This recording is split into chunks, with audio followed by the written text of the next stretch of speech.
बुद्धवंदनेला आणि धम्मपठनाला सुरुवात करूयात. अरहं सम्मा संबुद्धो भगवा बुद्धं भगवन्तं अभिवादेमि. स्वाख्यातो भगवता धम्मो धम्मं नमस्सामि. सुपठिपन्नो भगवतो सावकसंघो संघं नमामि. ओकासवन्दामि भन्ते द्वारतयेनं कथं सब्बं अपराधं खमतु मे भन्ते. द्वितीयंपि ओकासवन्दामि भन्ते द्वारतयेनं कथं सब्बं अपराधं खमतु मे भन्ते. तथियंपि ओकासवन्दामि भन्ते द्वारतयेनं कथं सब्बं अपराधं खमतु मे भन्ते. ओकास अहं भन्ते त्रिशरणेन सद्धि पंचशीलं धम्मं याचामि. अनुग्रहं कथवा शीलं देत मे भन्ते. द्वितीयंपि ओकास अहं भन्ते त्रिशरणेन सद्धि पंचशीलं धम्मं याचामि. अनुग्रहं कथवा शीलं देत मे भन्ते. तथियंपि ओकास अहं भन्ते त्रिशरणेन सद्धि पंचशीलं धम्मं याचामि. अनुग्रहं कथवा शीलं देत मे भन्ते. नमो तस्स भगवतो अरहतो सम्मा संबुद्धस्स. नमो तस्स भगवतो अरहतो सम्मा संबुद्धस्स. नमो तस्स भगवतो अरहतो सम्मा संबुद्धस्स. बुद्धं शरणं गच्छामि धम्मं शरणं गच्छामि संघं शरणं गच्छामि. द्वितीयंपि बुद्धं शरणं गच्छामि द्वितीयंपि धम्मं शरणं गच्छामि द्वितीयंपि संघं शरणं गच्छामि. तथियंपि बुद्धं शरणं गच्छामि तथियंपि धम्मं शरणं गच्छामि तथियंपि संघं शरणं गच्छामि. पाणातिपाता वेरमणि सिक्खापदं समादियामि. अदिन्नदाना वेरमणि सिक्खापदं समादियामि. कामेषु मिच्छचारा वेरमणि सिक्खापदं समादियामि. मुसावादा वेरमणि सिक्खापदं समादियामि. सुरामेरयमज्जपमादठाना वेरमणि सिक्खापदं समादियामि. साधु साधु साधु. वनगंधं गुणपेथं एथं कुसुमसंतति. पूजयामि मुनिन्दस्य श्रीपादसरोरहे. पूजेमि बुद्धं कुसुमेन नैनं पुह्येन मेथेन लभामि मोक्षं. पुष्पमिलायति यथा हिन्दमे कायो तथा याति विनाशभावं. गन्धसंभारयुतेन दीप्तेन सुगन्धिना पूज्ये च पूजनीयन्तं पूजाभाजनमुत्तमं. घनसारपदितेन दीप्तेन तं दनशिनातिलोकदीपं संबुद्धं पूजयामि तमोनुन्दं. सुगन्धिकाय वदनं अनन्तगुणगन्धिना सुगन्धिना गन्धेन पूजयामि तथागतं. बुद्धं धम्मं च संघं सुगततनभवा धातुवधातुगभ्ये. लंकाय जम्बुदीपेति दशपुरवरे नागलोके च धूपे. सभ्यबुद्धः सबिम्बे सखलदशदिशे केशलोमादिधातुवन्दे. सभ्येऽपि बुद्धं दशबलतनुजं बोधिचेत्यं नमामि. वन्दामि चेत्यं सब्बठानेषु प्रतिष्ठितं. शारीरिकधातु महाबुद्धि बुद्धरूपं सकलं सदा. एष मूल्ये निशिन्नो वसभारी विजयखापत्थु सबयुतं सत्ता वन्दे तं बोधिपादपं. इमे हेते महाबोधि लोकनाथेन पूजिता. अहं पिते नमस्सामि बोधिराजा नमस्तुते. बोधिराजा नमस्तुते. बोधिराजा नमस्तुते. इतिपिसो भगवार्हं सम्मा संबुद्धो विद्याचरण संपन्नो सुगतो लोकविदु अनुत्तरो. पुरुषधम्म सारथि सत्था देव मनुष्यानं बुद्धो भगवाति. बुद्धं जीवितपर्यन्तं शरणं गच्छामि हेच बुद्धातीताच हेच बुद्धानागता पचुपन्नाच हे बुद्धा वंदामि सब्बधा नत्थि मे शरणं आयं बुद्धो मे शरणं वरं एतेन सच्चवज्जन होतु मे जय मंगलं उत्तमंगेन वन्देऽहं पादपशुवरुत्तमं बुद्धेयो खलितो दोषो बुद्धो खमतु तं मम एंकिंचिरथनं लोके विज्यति विविधापथु रथनं बुद्ध समानथि तस्मा स्वत्ति भवन्तु मे यो सन्निशिन्नो वरबोधि मूले मारन् ससैना महन्ति विजत्वा सम्बोधिमागच्छि अनन्तयानो लोकोत्तमोतं पनमामि बुद्धं स्वाख्यातो भगवता धम्मो सन्दिष्टिको अकालिको यहि पशिको अपनायको पच्यतं वेदितभो वियुहिति धम्मं जीवितपर्यन्तं शरणं गच्छामि एच धम्मा अतीताच एच धम्मा अनागता पचुपन्नाच ये धम्मा वन्दामि सब्बधा नत्थि मे शरणं आयं धम्मो मे शरणं वरं एतेन सच्चवज्जन होतु मे जय मंगलं उत्तमंगेन वन्देऽहं धम्मं संक्तिविदोतमं धम्मेयो खलितो दोषो धम्मो खमतु तं मम एंकिंचिरथनं लोके विज्यति विविधापथु रथनं धम्म समानथि तस्मा स्वत्ति भवन्तु मे अस्थांगिको अर्योपथो जनानं मोक्षापवेशा उजुकुवमग्गो धम्मायं सन्ति करो पनीथो नियानिको तं पनमामि धम्मं सुपटिपन्नो भगवतो सावक संघो उजुपटिपन्नो भगवतो सावक संघो न्यायपटिपन्नो भगवतो सावक संघो सामीचिपटिपन्नो भगवतो सावक संघो अधिदं चत्तारि पुरिसयुगानि अट्ठपुरिसपुग्गला एष भगवतो सावक संघो आहुनय्यो पाहुनय्यो दक्षिणय्यो अंजलिकरणियो अनुत्तरं पुय्यं खेतं लोकसाहति संघं जीवितपर्यन्तं शरणं गच्छामि एच संघा अतीताच एच संघा अनागता पचुपन्नाच ये संघा वन्दामि सब्बधा नत्थि मे शरणं आयं संघो मे शरणं वरं एतेन सच्चवज्जन होतु मे जय मंगलं उत्तमंगेन वन्देऽहं संघं संक्तिविदोतमं संज्ञेयो खलितो दोषो संघो खमतु तं मम एंकिंचिरथनं लोके विज्यति विविधापथु रथनं संघसमानथि तस्मा स्वत्ति भवन्तु मे संगो विशिद्धो वरदक्षिणीयो सन्तीन्द्रियो सब्बमलपहनियो गुणे हिणेखि समेधिपथो अनासो तं पनमामि संगं इमाय धम्मानुधम्मपटिपथ्या बुद्धं पूजयामि इमाय धम्मानुधम्मपटिपथ्या धम्मं पूजयामि इमाय धम्मानुधम्मपटिपथ्या संघं पूजयामि अद्धायिमाय पटिपथ्या जातिजरा मरणं महापरिमुञ्च स्वामी इमेन पुय्यं कमे नमामे बाले समागमो सतं समागमो होतु यावनिब्बानपथ्या देव वसन्तु कालेन सस्यसम्पत्ति हेतु स फीतो भवतु लोक स राजा भवतु धम्मिको सकलविजं विदुर्यानं देवरूपं सुजीव निमलचक्षु गम्भीरगोसं गौरवर्णं सुखाय अभयचित्तं निभयकामं सुरतधम्मं सुपेम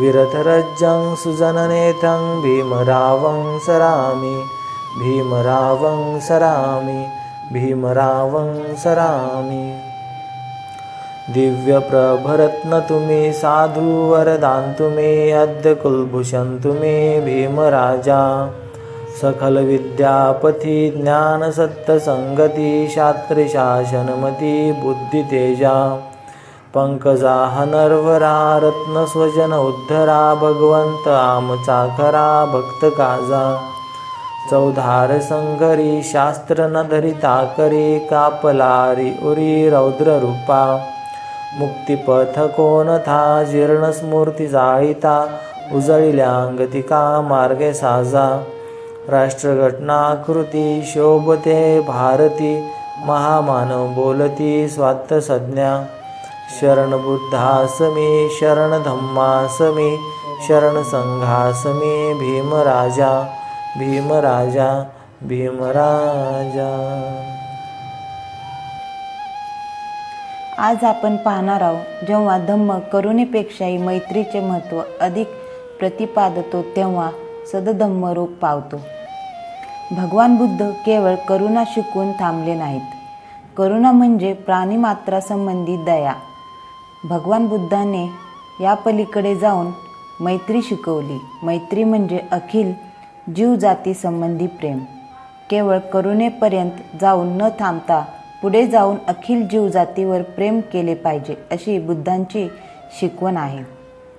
श्रावस्ती येथे राहत असताना एका सूत्रात भगवान बुद्धांनी हे सांगितल्या प्रकारे स्पष्ट केले आहे. मैत्रीसंबंधी बोलताना भगवान बुद्धांनी भिक्खूंना म्हणाले, समजा मनुष्य एक विहीर खणतो आहे. भूमी त्यामुळे रागावते काय? नाही भगवान नाही, ते भिक्खू उत्तरले. समजा एक मनुष्य लाख आणि रंग घेऊन हवेत चित्रे रंगवू लागला. तो चित्र रंगवून शकेल असे तुम्हाला वाटते काय? नाही भगवान. का नाही? भिक्खू म्हणाले, कारण हवेत असे काळे फलक नाहीत की ज्यावर रंग भरता येईल. त्याप्रमाणेच तुमच्या मनातही काळे किलमिश असता कामा नये, कारण किलमिशे ही दुर्विचाराचीच प्रतिबिंबे असतात. समजा एखादा मनुष्य हातात पेटती मशाल घेऊन गंगेला आग लावण्यासाठी निघाला, तर त्याला आग लावता येईल काय? नाही नाही भगवान. का नाही? कारण गंगेच्या पाण्यात ज्वालाग्राहीपणा नाही. आपले प्रवचन संपवीत भगवंत म्हणाले, ज्याप्रमाणे भूमीला इजा झाल्यासारखे वाटत नाही आणि ती रागवत नाही, ज्याप्रमाणे हवा आपल्यावर कसलीच प्रतिक्रिया होऊ देत नाही, गंगाजळ सारखे वाहत राहते, त्याप्रमाणे भिक्खूंनो, तुम्ही दुसऱ्याने केलेल्या अपमान आणि अन्याय सहन करून त्यांच्याशी मैत्रीनेच वागत राहिले पाहिजे. भिक्खूंनो, मैत्री ही सतत आणि अप्रतिहत वाहत राहिली पाहिजे. आपले मन पृथ्वीसारखे गंभीर, हवेसारखे विमल आणि गंगेसारखे गंभीर ठेवणे हे तुमचे पवित्र कर्तव्य आहे. असे जर तुम्ही कराल तर कितीही दुष्ट गोष्ट घडली तरी तुम्ही सहसा विचलित होणार नाहीत, कारण जे कोणी उपद्रव देतात ते शेवटी दमून जातात. तुमच्या मैत्रीचा परिसर विश्वासासारखा अमर्याद असावा.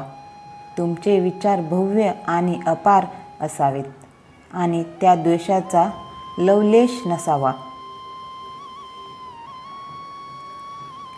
माझ्या धम्मानुसार केवळ करुणेने वागणे हे पुरेसे नाही, त्यात मैत्रीने वागणे आवश्यक आहे.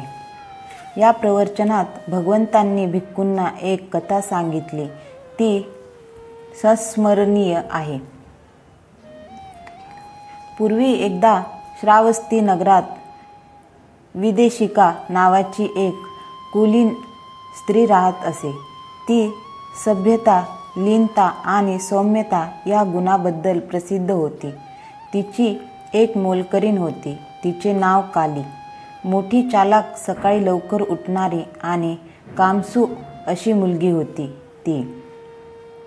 कालीने स्वतःशी विचार केला, माझ्या मालकिनीची ख्याती आहे की तिला क्रोध असा येतच नाही, किंवा तो ती प्रकट करीत नाही, किंवा कदाचित मी आपले काम इतक्या चोखपणे बजावते म्हणून तिचा क्रोध अप्रकट राहत असावा. मी तिला कसोटी लावून पाहते. म्हणून ती दुसऱ्या दिवशी उशिरा उठली. मालकिनीने तिला हाक मारून विचारले, तू इतक्या उशिरा का उठलीस? मोलकरीण म्हणाली, त्यात काय बाईसाहेब? रागावून आणि चिडून ती मनाशी म्हणाली, त्यात काही नाही काय, लबाड कुठली. मोलकरणीने विचार केला, राग हा विकार तिच्या ठिकाणी आहे तर ती दाखवित नाही एवढेच. मी माझे काम चोख बजाविते म्हणून ती रागवत नसावी. आणखी मी तिची कसोटी घेईन म्हणून ती दुसऱ्या दिवशी अधिक उशिरा उठली. मालकिणीने विचारले, काले तू उशिरा का उठलीस? मोलकरणीने उत्तर दिले, त्यात काय? आपला राग आणि चीड शब्दात व्यक्त करीत मालकीण म्हणाली,